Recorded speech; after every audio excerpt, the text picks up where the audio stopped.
Hey everyone, is your Gmail inbox filled with old or unwanted emails? It can quickly become overwhelming if we don't keep things organized.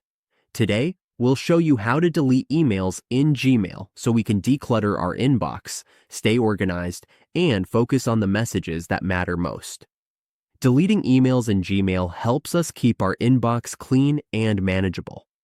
Over time, old emails, spam, and promotions can build up, making it harder to find what's important. By removing emails we no longer need, we reduce clutter, free up storage, and make Gmail easier to use.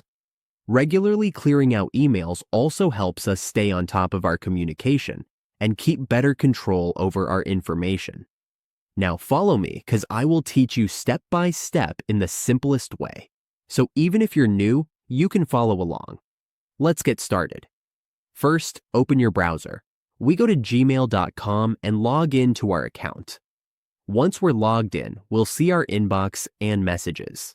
To delete messages, we can select the ones we want to remove or select all of them. To select all, just click the drop-down box and select all. To delete these, simply click the trash icon. When we click this, all the selected messages will be deleted. We can also recover them from the trash. Go to the trash folder and we can select them all, move them back to the inbox, or delete them forever. If we delete them forever, we won't be able to recover those messages.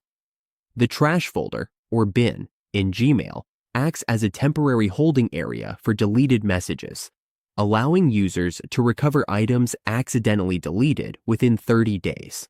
It serves as a safety net, prevents immediate permanent loss, and automatically purges emails older than 30 days to help manage storage space. That's how we delete and recover emails in Gmail, whether we're removing individual messages or entire threads, or clearing out all emails in bulk. These steps help make our inbox more organized and easier to manage.